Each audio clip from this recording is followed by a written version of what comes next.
Bonsoir et bienvenue à tous pour ce deuxième webinaire organisé par notre réseau de médecine collaborative Réseau en partenariat avec les associations de patients, donc Solidarité Verneuil, l'Association française de l'eczéma, l'AFRH et France Psoriasis. Nos remerciements également à notre partenaire Lily pour son soutien institutionnel à cette deuxième édition indispensable en cette période transitoire en route vers un déconfinement partiel qui suscite beaucoup de questions. La reprise du travail ou du chemin de l'école suscite en effet beaucoup d'interrogations chez les personnes souffrant de maladies inflammatoires de la peau ainsi que chez leurs proches. Quels risques, dans quelles conditions allons-nous déconfiner? Quel déconfinement thérapeutique? À qui m'adresser si je n'ai pas d'interlocuteur pour me prendre en charge? C'est à toutes ces questions que vont tenter de répondre les docteurs Pierre-André Becherel de l'hôpital privé d'Antony, dans 92, membre de réseau, ainsi que le docteur François Macari, dermatologue mixte, donc libéral à la Varenne-Saint-Hilaire et également à Bégin, donc Samandé. Le docteur Seznec, quant à lui, reviendra à toutes ces questions autour de la gestion de la maladie pendant cette période de confinement et nous livrera quelques précieux conseils et astuces pour mieux vivre avec sa maladie. Le docteur Pierre-André Becherel, à vous. Merci Dalila. Bon, bien écoutez, bonsoir à tous et merci d'être présents en aussi grand nombre pour ce webinaire. Alors moi, je vais plutôt m'occuper des généralités, va-t-on dire. Généralités à la fois sur le Covid, un peu rapidement, et sur les maladies qui vous préoccupent particulièrement, pour essayer de faire une mise au point sur les risques réels qui peuvent vous attendre. Et évidemment, en tout cas pour ceux qui étaient déjà là la fois dernière, vous le savez, à la fin de nos différentes interventions, vous pourrez poser toutes les questions que vous voulez, et vraiment, et on essaiera. Alors, les généralités, le coronavirus, maintenant tout le monde le connaît. Tout le monde sait que la transmission se fait par voie aérienne, en tout cas le plus probable, en tout cas prédominant. Mais on sait aussi, vous le savez, que les surfaces souillées sont également potentiellement vecteurs du virus, tout simplement des poignées de porte ou, puisqu'on en parle beaucoup en ce moment, le fait de tenir une barre dans le métro, le RER, etc., ce qui pose bien sûr les problèmes du déconfinement. Faudra-t-il porter des gants en plus, des masques par exemple, pour être le plus protégé possible? Bref, en tout cas, voie aérienne et préhension d'objets, de surface, ça semble être les deux vecteurs essentiels. On sait qu'en moyenne, c'est 5-6 jours. Le maximum, c'est une quinzaine de jours. C'est pourquoi vous avez entendu parler à un moment des périodes de quarantaine qui duraient 15 jours. Vraiment, 5-6 jours, ça semble la grande majorité des cas. Par contre, ce qui reste toujours un problème, et on n'a pas toujours résolu, c'est la contagiosité. Autrement dit, au moment où on est en contact avec le virus, est-ce que l'on va excréter ce virus pendant finalement longtemps, même parfois de façon asymptomatique? Peut-être, probable, c'est aussi, vous le savez, la question qui se pose avec les enfants. Un des problèmes à l'école, c'est de se dire, oui, les enfants font rarement la maladie, mais au fond, ne sont-ils pas des excréteurs du virus pendant 2-3 semaines? Et donc, ne vont-ils pas contaminer finalement les adultes qui, eux, peuvent recevoir le virus et faire des formes graves plus facilement? Donc, cette contagiosité, c'est toujours le problème. Le diagnostic, c'est toujours aussi une grande question. Pour l'instant, il y a une seule technique qui est validée, c'est la PCR, c'est avec le coton dans le fond des narines, qui a de la valeur surtout à la phase aiguë, c'est-à-dire qu'on a le portage ou non. Mais bien sûr, qui ne dit pas quand le virus a disparu, si on a été en contact à un moment. Et donc, comme vous le savez, on attend tous avec grande impatience les sérologies, donc la prise de sang, qui permettra de voir si les anticorps sont présents. Les anticorps diront, en tout cas, a priori sur les tests qui seront validés, on l'espère dans 10-15 jours au max, diront si effectivement on a été à un moment en contact ou non avec le virus. Et comme on est quand même dermatologue, je vous rappelle qu'on s'enrichit en permanence de nouvelles données, et notamment sur le plan cutané par exemple, ce qui n'était pas connu avant. On sait maintenant que des engelures, donc si on violine un peu des extrémités, les orteils, mais parfois aussi les doigts, sont parfois, pas tout le temps, attention, mais parfois évocatrices d'une infection à Covid. En tout cas, un peu tardif, semble-t-il, ce n'est pas un signe de gravité, ça c'est sûr. Alors, le point important, et parce que je sais que ça pose des gros problèmes, et parfois à la fois d'inquiétude et de compréhension, c'est ce qu'on appelle une maladie auto-immune et une maladie auto-inflammatoire. Voilà, j'espère, je vais essayer d'être le plus clair possible, et vous pourrez après poser encore une fois des questions si ça n'a pas été le cas. L'auto-immunité, maladie auto-immune, Je pense que vous en connaissez certaines. Le lupus, c'est la maladie la plus connue, par exemple. Les maladies de la thyroïde, hein, vous savez, il y a beaucoup de gens traités par les thyroïdes, vous savez, donc sont des maladies auto-immunes. Ça veut dire que l'immunité, autrement dit les défenses de l'organisme, se retournent en quelque sorte contre un organe, la thyroïde, la peau pour le lupus par exemple, et va l'attaquer en se ciblant vraiment contre, comme on dit, un constituant du soi. Voilà. Et on met en évidence, quand on fait des dosages dans le sang, etc., qu'il y a effectivement une réactivité contre un constituant de soi-même, en quelque sorte. Ça, c'est la maladie auto-immune. Et la maladie auto-inflammatoire, autrement dit, la maladie de Verneuil, l'eczéma, la dermatite atopique, c'est une maladie dans laquelle il y a une inflammation, effectivement, mais il n'y a pas d'implication aussi nette de l'immunité dirigée contre soi. Par exemple, dans la dermatite atopique, on le sait, parfois des déclenchements liés à des allergènes de l'environnement, des pollens ou des aliments peuvent être tout simplement des facteurs déclencheurs. Et ça entraîne une réaction qui est disproportionnée et c'est cette inflammation massive. Mais ça n'est pas auto-immun. Autrement dit, ce n'est pas comme si l'immunité vous attaque vous-même. C'est une inflammation un peu massive qui est guidée par des antigènes de l'environnement, etc. Voyez, ou pour la maladie de Verneuil, parce que certains d'entre vous ont cette maladie, par des microbes qui sont présents dans les plis, les aisselles, les plis de laine par exemple, il y a une surréaction en quelque sorte. En tout cas, le point important, c'est que ce soit auto-immunitaire ou auto-inflammatoire, il n'y a pas, semble-t-il, de surrisque. Vraiment, toutes les données sont claires en ce moment. Il n'y a pas de surrisque de fragilité excessive. Et d'ailleurs, certains d'entre vous le savent par expérience. Ceux qui ont un psoriasis, un eczéma atopique, etc., vous savez que depuis des années, vous ne faites pas plus d'infections que d'autres. Effectivement, l'immunité, globalement, se comporte normalement. Et donc, ça, c'est un point important. Cette maladie, vraiment a priori, ne va pas altérer vos dépenses immunitaires et par conséquent, puisqu'on est en pleine période de Covid, ne va pas vous rendre plus à risque. Et François Macari va revenir là-dessus tout à l'heure plus précisément. Le psoriasis, il y a beaucoup de gens qui ont le psoriasis ce soir, c'est à la frontière un peu entre les deux. C'est auto-inflammatoire au départ, et puis c'est auto-immun après. Donc là, ça traduit une espèce de continuité entre les deux concepts. Donc c'est pour ça que les deux concepts sont parfois un peu proches. Vous savez tous, bien sûr, que dans le psoriasis, on est traité par des biothérapies, hein, qui vont jouer sur le système immunitaire, mais de façon extrêmement réduite. Par conséquent, il n'y a pas de risque pour l'instant démontré. Le système immunitaire continue globalement à fonctionner normalement. Ça, c'est un point essentiel. Et pour finir cette généralité, j'ai voulu faire une toute petite mise au point sur les traitements du Covid parce que c'est source de beaucoup de polémiques, etc. Donc, c'est important. L'hydroxychloroquine, médicament dont tout le monde parle depuis plus d'un mois, avec beaucoup d'informations qui viennent de Marseille, comme vous le savez, hein, qui est en pointe sur la polémique. Eh bien, contrairement à ce qu'on pourrait croire, c'est pour ça que j'ai voulu insister là-dessus, il n'y a pour l'instant aucune conclusion claire, mais vraiment aucune. Hein. Les études qui viennent de Marseille sont des études qui ont été menées sur des patients qui sont globalement plutôt bien portants. Vous voyez qu'ils n'étaient pas des formes graves du virus, donc c'est difficile de conclure. Il y a des études chinoises qui arrivent et qui sont également ambiguës. Donc pour l'instant, hydroxychloroquine, l'intérêt n'est pas démontré. Ça, il faut être très clair sur le sujet. Enfin, ça a aussi une importance limitée parce que dans plus de 90% des cas, tout se passe bien immédiatement. C'est donc sans problème.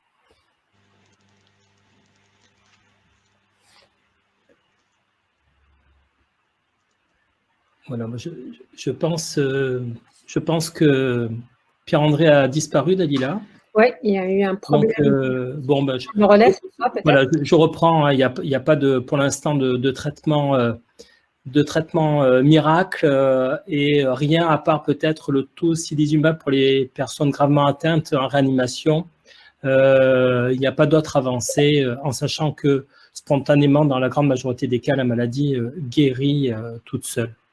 Donc, bonsoir à tous. Donc, François Macari, président de réseau. Je reconnais sur le chat à côté un certain nombre de mes patients, donc je les salue et je vous salue tous. Nous sommes là pour vous.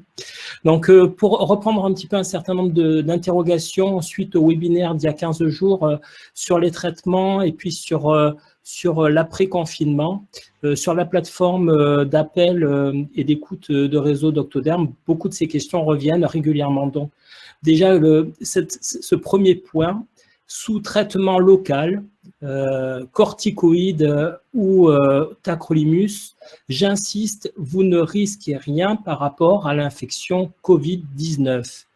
Bien entendu, il faut que la surface d'application reste limitée, au-delà de 20% du corps. Bien entendu, vous n'êtes plus de toute façon dans l'indication d'un traitement local, mais dans l'indication d'un traitement par voie générale. Donc, pour des surfaces restant limitées jusqu'à 20% de la surface corporelle, ce qui est la majorité des cas, la grande majorité des cas des patients sous traitements locaux, eh bien, vous ne risquez rien. Vous pouvez continuer à vous traiter avec ces traitements selon les indications de votre dermatologue ou de votre médecin traitant. Vous ne risquez rien. Donc, j'ai essayé d'être assez exhaustif sur les noms commerciaux des corticoïdes. Donc, voilà, je pense que vous allez chacun reconnaître votre traitement. Vous pourrez le regarder en replay. Et donc, je vous rassure totalement. Les gels hydroalcooliques, juste un petit mot sur les mains abîmées dans le cas de dermatite atopique ou de psoriasis, bien entendu, peuvent poser problème. Et donc, l'application de crème pour graisser les mains soulage. Et avant même qu'apparaissent les lésions, je vous recommande vraiment de prendre soin de vos mains.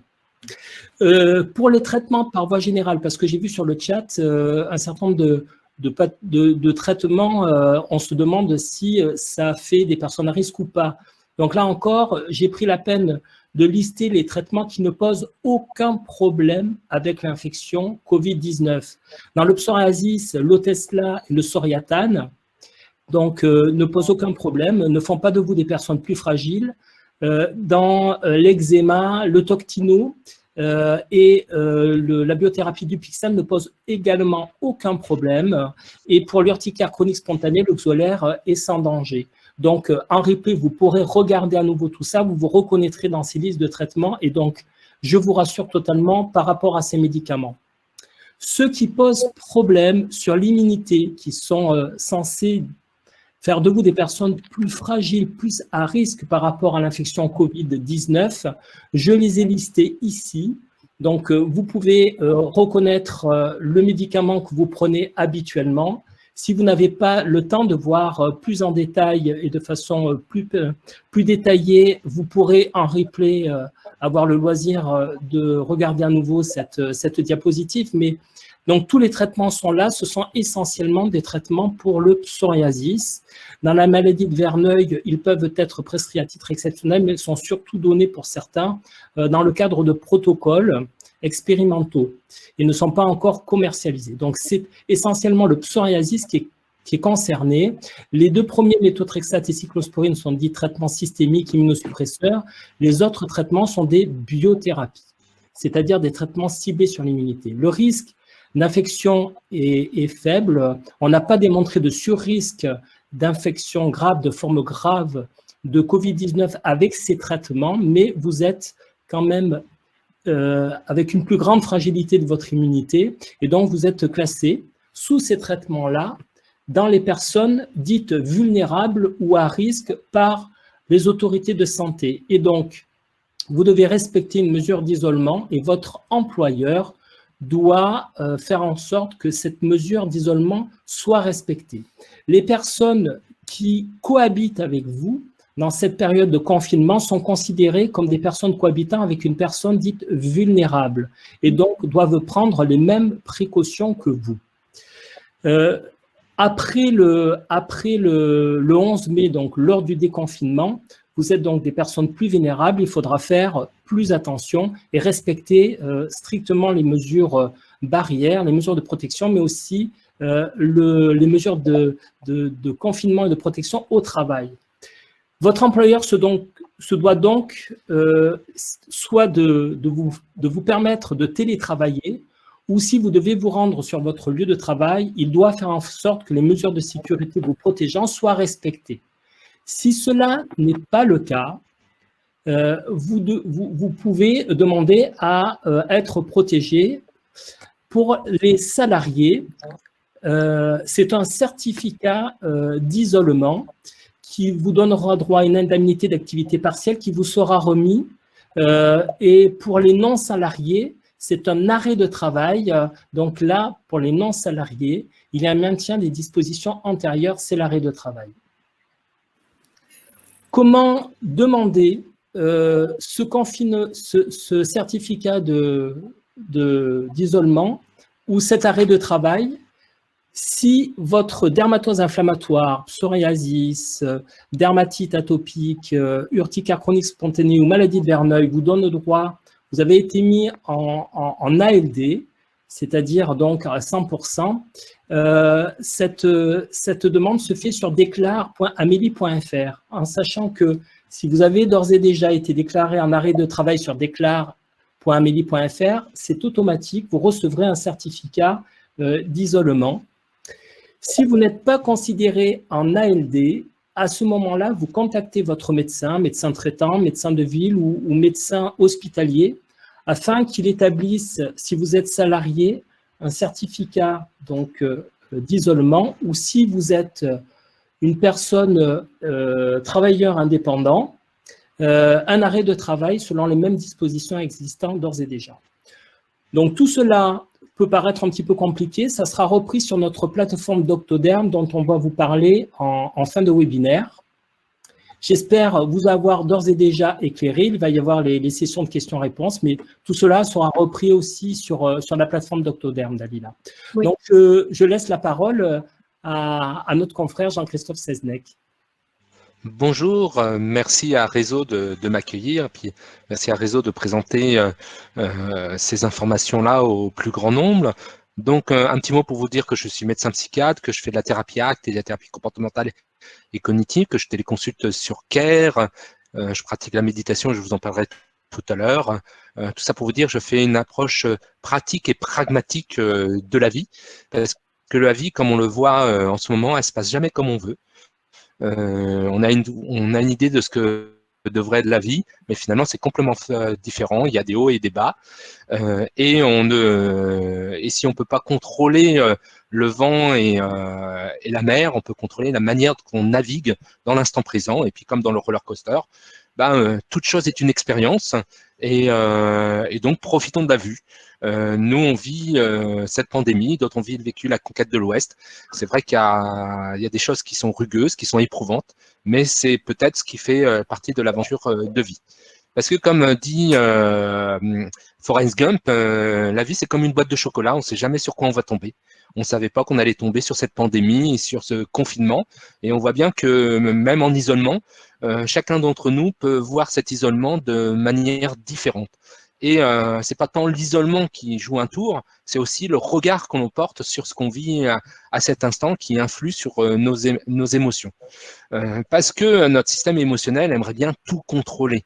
Et ce qui crée ce fameux combat entre notre tête et notre cœur, à nos émotions, qui est à l'origine de ce nœud dans la gorge quand on est enfant, et à ces vagues émotionnelles quand on est adulte. Parce qu'en fait, il faut bien différencier sur quoi on a contrôle et sur quoi on n'a pas contrôle. On n'a pas contrôle sur la maladie, on n'a pas contrôle sur le passé, sur le temps qui passe, par exemple, mais on a le contrôle sur ce que je dis, sur qui sont mes amis, sur la manière dont je prends soin de moi. Et donc, il est intéressant de mettre toute son énergie sur quoi on a du contrôle et pas lutter sur quoi on n'a pas contrôle. Si je lutte contre la pluie, ça ne changera rien à la pluie, mais j'attraperai un bon rhume. Par contre, je peux choisir de m'abriter et de voir comment je compose avec. Parce que dans cette lutte, dans cette volonté de contrôle, dans nos têtes, ça blabla, plein de choses se racontent. On peut même avoir des diplômes de blabla dans la tête, de commentaires et de jugements. Souvent, je dis que la vie, c'est comme jouer au foot. Si on veut jouer au foot, il faut être sur le terrain. Et si on commente le match, on est dans les gradins. Faisons attention pour être sur le terrain de notre vie et pas à côté de notre vie. Parce qu'à force de blablater, qu'est-ce qui se passe ?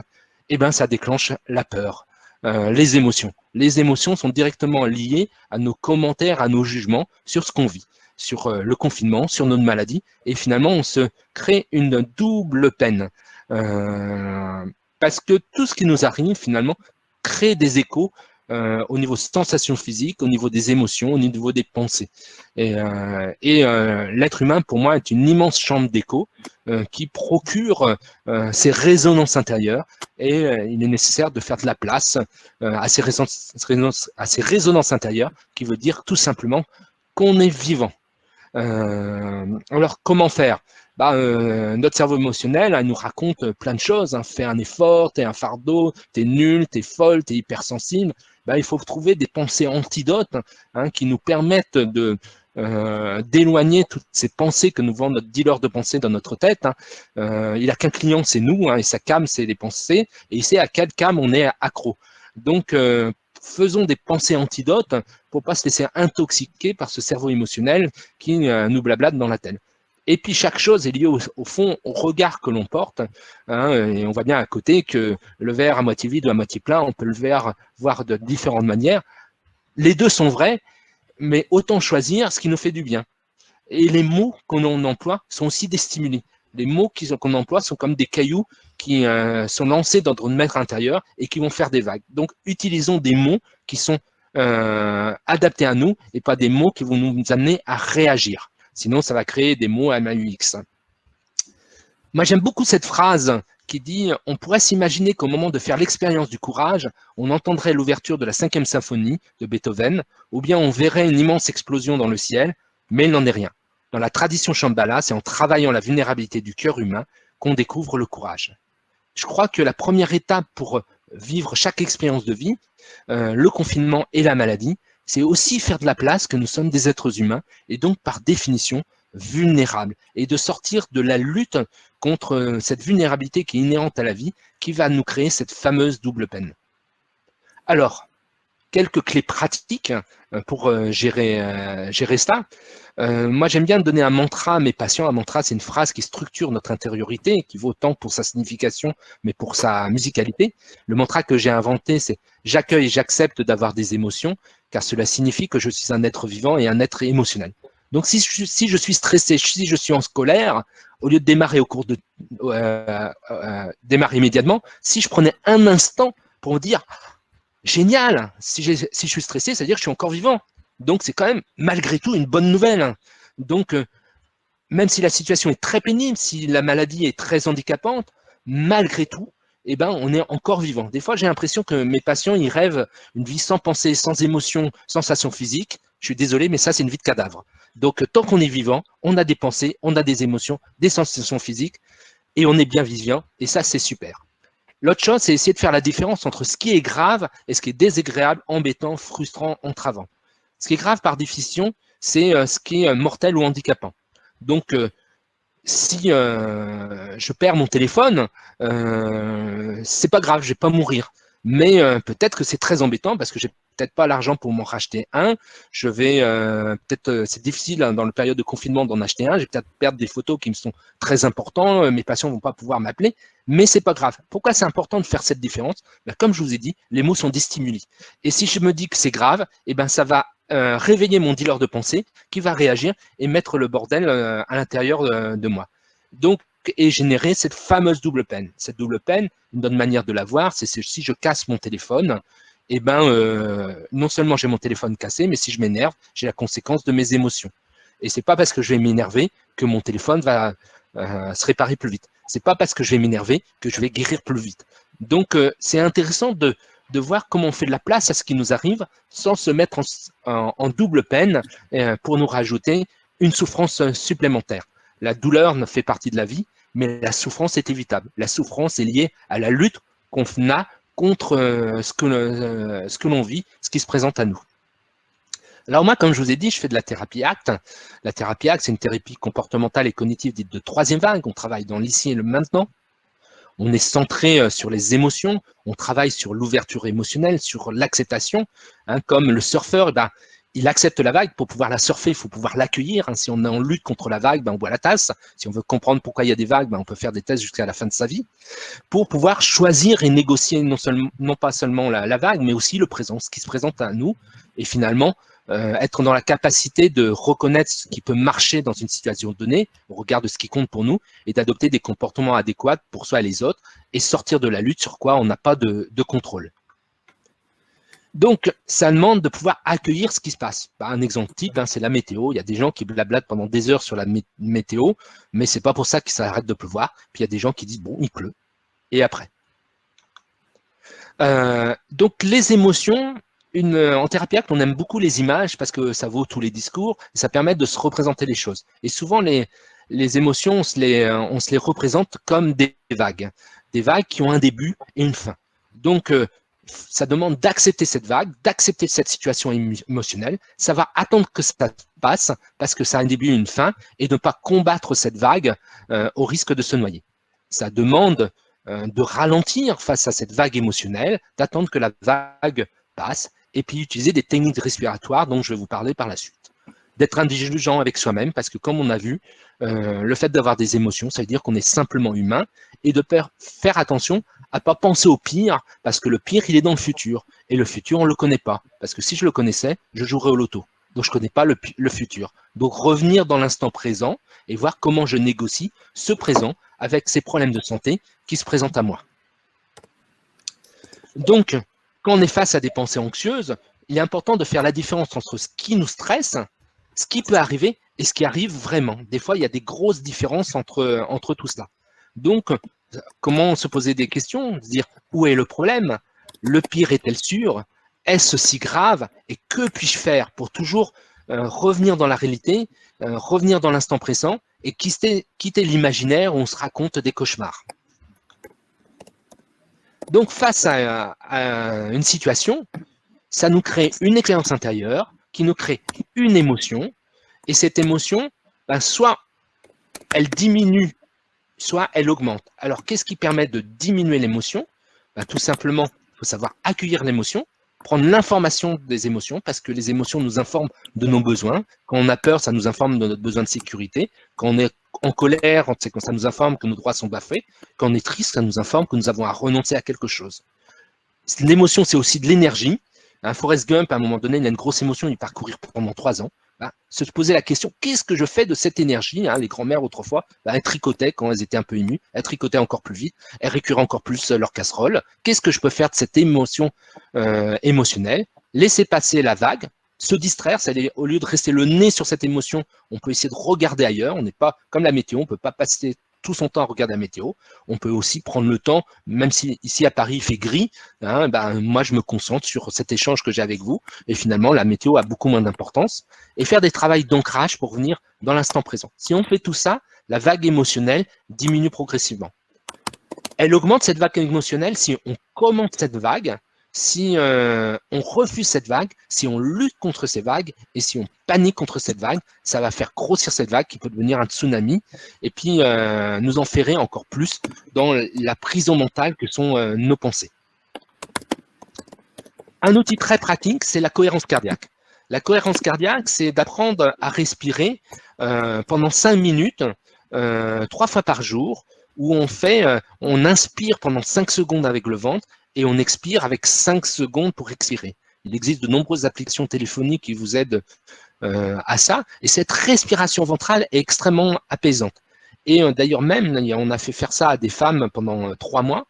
Et au bout de 3 mois, elles maigri. C'est pas que la respiration fait maigrir, mais comme on est plus apaisé, finalement, on grignote bien. Donc ça a de nombreuses... cette cohérence cardiaque, 3 fois par jour pendant 5 minutes, a de nombreuses vertus sur le corps. Vous voyez ce tableau, ça baisse le cortisol, la tension artérielle, améliore le sommeil, aide à la perte de poids, donc plein de vertus. Donc c'est une sorte de jardinage intérieur, de la même manière qu'on se brosse les dents 3 fois par jour. Et bien faites de la cohérence cardiaque 3 fois par jour, ça vous évitera pas les caries, mais ça vous évitera peut-être de l'anxiété. La méditation, c'est aussi un outil très utile, parce que la méditation a montré que ça avait des vertus sur notre système immunitaire. Or, les pathologies qui nous rassemblent ici, c'est des maladies immunitaires. Et l'un des promoteurs de la pleine conscience en Occident, Jon Kabat-Zinn, il a fait une étude sur l'intérêt de la méditation sur le psoriasis. Donc, quand on a une maladie inflammatoire, la méditation aide à réguler son immunité. Et puis en plus, elle rajeunit nos chromosomes en ayant une action sur les télomères. Donc, je vous encourage à faire de la méditation. Il y a plein d'applications téléphoniques. Moi, je sais que j'ai fait une méditation pour aider à dormir sur l'application Petit Bambou. Si en ce moment sur Facebook, il y a beaucoup de méditations en ligne, si ce que je vous raconte vous intéresse, moi, tous les mercredis matins, je suis à 8 h du matin sur le Facebook Présence. Mais il existe de nombreux sites de méditation accessibles et gratuits. Alors, des actions pour une meilleure santé, des choses très pratiques. Comme je vous ai dit, revenir dans le présent, qui est le seul endroit où nous pouvons agir. Accepter permet de négocier le présent, de sortir des ruminations. Savoir renoncer, parce que ce présent nous éloigne de ce qu'on avait peut-être prévu. Reprendre le contrôle de sa respiration, parce que les émotions, c'est une perte de contrôle souvent sur sa respiration. Donc, on a vu la cohérence cardiaque était quelque chose d'utile, mais il y a aussi ce qu'on appelle la respiration apaisante, qui vient des techniques top d'optimisation du potentiel qui sont utilisées là, dans l'armée. Quand on a une crise anxieuse, vous inspirez sur 4 temps. Pendant 1 temps, vous inspirez, et sur 3 temps, vous expirez. Et faire cette relation apaisante, ça vous permet parfois de gérer une crise de stress. Trouver un endroit de sécurité mentale dans le corps pour pouvoir respirer dedans. Quelle est votre zone de sécurité dans le corps, ou éventuellement vous connectez à un paysage qui est apaisant pour vous. Ne ratez pas une occasion aussi pour rire, parce que le rire, c'est un très bon traitement. Et sachez faire la différence entre vous et vos pensées, pour ne pas être accro à votre dealer de pensée. On a perdu Jean-Christophe. Alors, le docteur Seznec a un petit problème de connexion, j'ai l'impression. Les questions vont bon train sur le chat. Hein. Donc, oui. Encore moi... thérapeutique, oui, tout à fait. On n'en est plus très loin de la fin. Je pense qu'il va revenir. Peut-être que vous pouvez saisir l'opportunité de répondre à 2-3 questions le temps que le docteur Seznec se reconnecte, hein, François et Pierre-André.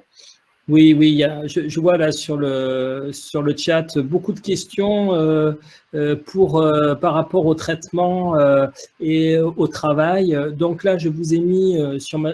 Ah.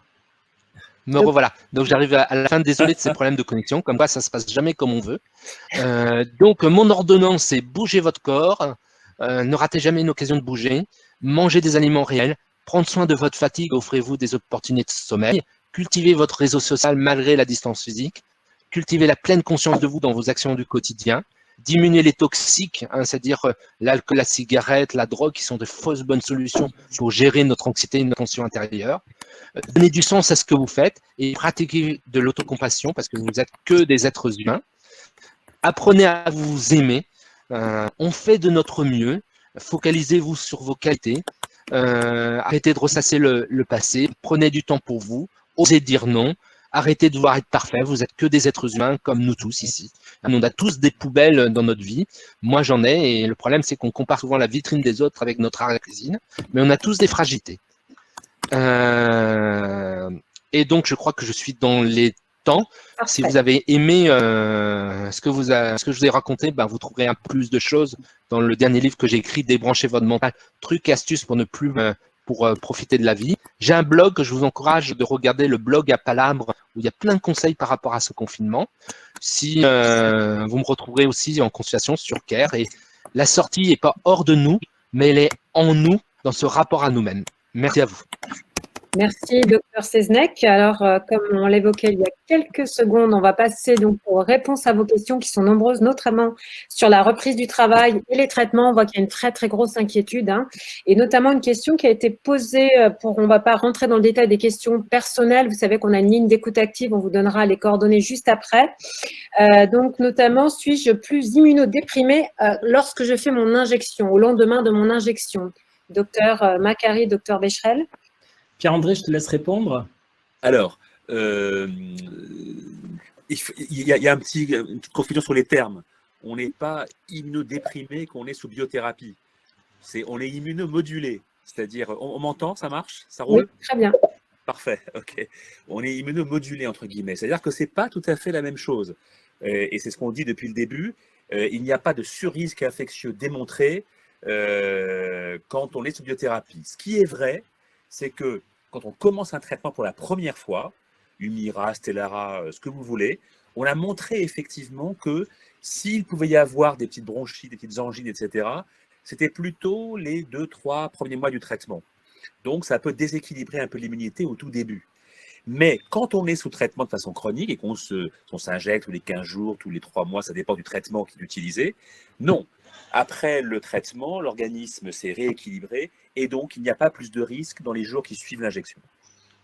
Oui, juste pour compléter, la sécurité sociale vous considère, même si le risque, effectivement, je suis bien d'accord avec Pierre-André Becherel, le risque est très faible. Vraiment, le risque est très faible. Peut-être y a-t-il un léger sur-risque de faire une infection Covid-19. On n'a pas démontré, par contre, de sur-risque de faire une forme grave, mais le risque est très, très faible. Mais vous êtes considéré par la sécurité sociale comme personne dite vulnérable. Ça, c'est votre statut. Vous rentrez dans la définition des personnes vulnérables, c'est-à-dire que vous avez un traitement qui diminue votre immunité. Par contre, effectivement, pour aller dans le sens de Pierre-André, la sécurité sociale fait la différence entre traitement immunosuppresseur et biothérapie, les met un peu à part.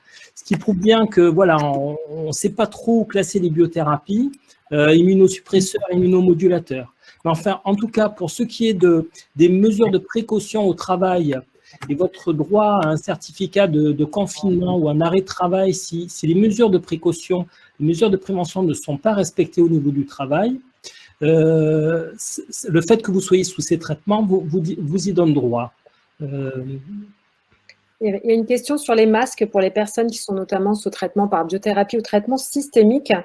Quel masque prendre? Dois-je prendre un masque chirurgical ou FPP2 lors de la reprise du travail, notamment si je dois prendre les transports pour me rendre voilà, sur mon lieu d'exercice? Question sur les masques. Alors, les masques, ça protège les autres, hein, déjà. Attention, hein. Ça protège les autres. Hein. C'est pas censé vous protéger. C'est vrai que les masques FFP2 sont des masques plus protecteurs. Encore que ça ne soit pas la panacée. Il faut les changer régulièrement. Hein. Un masque, c'est 3 à 4 heures maximum.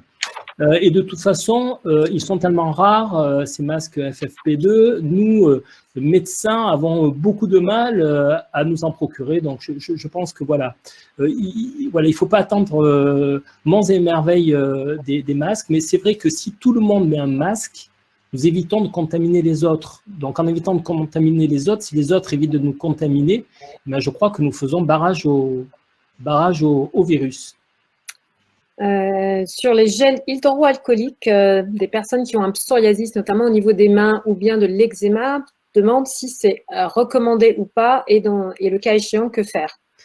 Les gels hydroalcooliques, si on a les mains abîmées, effectivement, c'est compliqué de les mettre. Et donc, pour prévenir, il faut impérativement prévenir ce qu'on appelle la dermite d'irritation des mains, liée surtout, non pas au gel, mais au lavage trop fréquent avec des savons. Donc, utiliser des savons doux, éviter de trop frotter en s'essuyant les mains, mais plutôt de tapoter. Attention au lavage de mains plus de 10 fois par jour et graisser les mains systématiquement, même quand ça va bien. Après, lorsqu'on a une dermatose sur les mains, eczéma ou psoriasis, c'est vrai que c'est compliqué les gels hydroalcooliques. Merci, docteur. Donc, encore beaucoup de questions sur des traitements très précis. Mais alors, effectivement, comme on l'a dit en tout début, nous avons eu le plaisir donc, de vous annoncer que suite au précédent webinaire et en partenariat avec les associations de patients partenaires, nous avons donc ouvert une ligne d'écoute active, donc de soutien et d'écoute active, derrière laquelle se trouvent 10 dermatologues, tous volontaires et spécialisés. Et également un chirurgien, puisque nous avons aussi des patients concernés par la maladie de Verneuil. Donc, n'hésitez pas à contacter ces numéros. Ils sont gratuits, ils sont à votre disposition pour tout ce qui a trait aux questions personnelles, de rupture de parcours de soins, d'angoisse, d'inquiétude sur un sujet particulier. Et pour ceux qui posent des questions sur, effectivement, y a-t-il des psychologues ou des psychiatres derrière notre ligne? Non, mais vous avez le docteur Seznec, comme vous l'avez vu, qui propose également de la téléconsultation. Donc, n'hésitez pas, en tapant son nom sur Internet, vous pourrez trouver toutes ces coordonnées. Moi, j'ai une question pour Jean-Christophe Seznec. Être confiné, c'est dur. sortir du déconfinement, est-ce qu'on peut se trouver protégé finalement avec le confinement et est-ce que vraiment le fait de se déconfiner peut être source vraiment d'une si forte angoisse qu'on n'arrive plus à changer d'état, à passer de l'état de confiné à déconfiné? Oui, l'être humain n'aime pas trop en règle générale le changement, donc tout changement peut être éprouvant, tout dépend de son contexte. Et pour certaines personnes où il y a beaucoup de questions qui se posent, des questions professionnelles, des questions de santé, des questions de perspective, ben finalement, il y avait une sorte de statu quo dans le confinement qui était relativement confortable. Et sortir du confinement, c'est d'être à nouveau reconfronté à la vie, reconfronté à plein de soucis, un futur incertain, et c'est pas forcément facile pour tout le monde.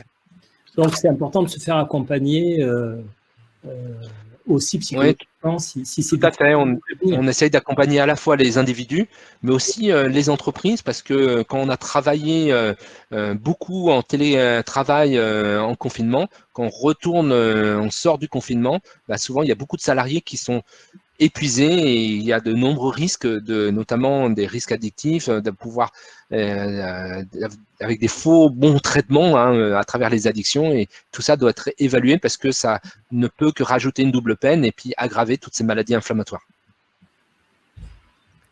Et beaucoup de patients aussi qui posent des questions concernant la reprise d'activité de leurs proches, si eux-mêmes sont sous biothérapie, qu'ils ont réussi parce qu'ils sont sous ALD à obtenir un arrêt de travail, donc à s'auto-déclarer. Quid, doivent-ils garder de la distance vis-à-vis justement du conjoint qui retourne travailler ou bien des enfants qui auraient éventuellement repris le chemin de l'école? Alors en fait, c'est le problème des personnes cohabitant, conjoints ou non conjoints, mais cohabitant avec une personne dite vulnérable. Alors bien entendu, dans le cercle intime, et je pense que le docteur Seznec ira dans mon sens, enfin, éviter toute relation dans un endroit confiné. D'ailleurs, je crois que les relations proches aussi dans un endroit confiné, ce n'est pas à proscrire, mais plutôt à prescrire. Mais c'est surtout que les personnes cohabitant avec la personne vulnérable doivent même prendre des précautions pour protéger la personne dite vulnérable. Donc, ces précautions doivent être respectées au niveau du travail.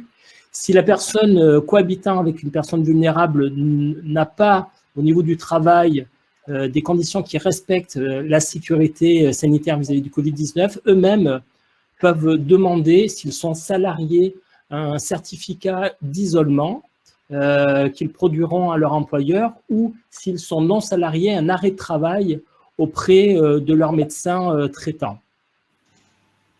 Merci. Alors, on a encore 3 minutes si vous souhaitez en reprendre quelques questions posées par certaines personnes, notamment sur les traitements. Voilà, les infirmières, beaucoup de soignants aussi, qui finalement se posent la question de la reprise du travail parce qu'ils sont en contact de malades. Quid, faut-il reprendre ou pas? Ça, c'est une question qui revient très fréquemment également. Personnel soignant, médecin du travail, infirmière au travail. Je pense qu'il faut encourager nos patients à aller sur Doctoderm, à nous appeler. Nous sommes là 6 jours sur 7, y compris les jours fériés. Nous pouvons prendre beaucoup de questions et répondre à beaucoup de questions. Et puis, n'hésitez pas quand même à contacter votre dermatologue. Nous sommes disponibles. La continuité des soins est assurée. Ou doit l'être, en tout cas. Voilà. Pierre-André, tu es d'accord? Tu es disponible? Oui, absolument. Comment contacter le docteur Seznec? Le replay vous permettra d'avoir toutes ces coordonnées. Si vous tapez docteur Jean-Christophe Seznec sur Internet, vous verrez, il y a plein de publications. Il y a un site Internet et sur la plateforme CARE, comme vous le disiez il y a quelques minutes. Voilà. Il vous proposera des téléconsultations également si besoin. Nous vous redonnerons rendez-vous pour un webinaire dans 15 jours. Nous reprendrons à nouveau ces questions voilà, pour ceux qui n'ont pas pu assister ou qui n'ont pas tout à fait compris. Et puis l'actualité Covid qui risque d'évoluer puisqu'on sera vraiment à la veille du déconfinement avec encore beaucoup de questions et peut-être une évolution en termes de prise en charge aussi de cette pathologie qui peut-être amènera un nouveau souffle. On ne sait pas encore, mais soyons optimistes. Merci à tous en tout cas pour 30 secondes, Aguilar. On peut 30 secondes? Pardon? 30 secondes. On peut 30 secondes encore? Oui. Oui, c'est-à-dire ce que j'ai vu passer pas mal de questions. Alors, vas-y, je t'en prie. Notamment sur le TALS, par exemple. en disant finalement, est-ce que c'est pas parfois protecteur dans le Covid, etc. J'ai plusieurs questions passées comme sur le tocilizumab.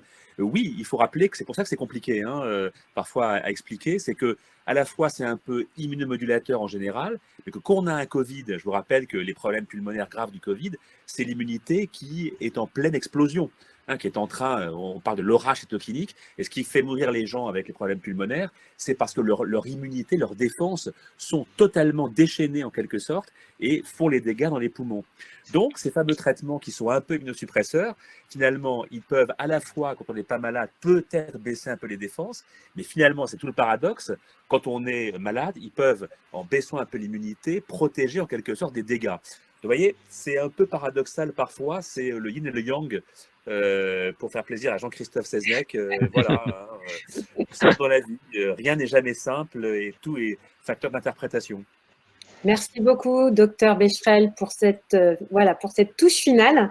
Et rendez-vous tous dans 15 jours. N'hésitez pas encore une fois à appeler notre ligne d'écoute active qui est à votre disposition pour toutes les questions personnelles sur vos traitements, sur votre prise en charge ou tout simplement parce que vous avez besoin d'un renseignement en cette période de Covid. Et portez-vous bien. Bonsoir à tous. Merci, bonsoir. Bonsoir.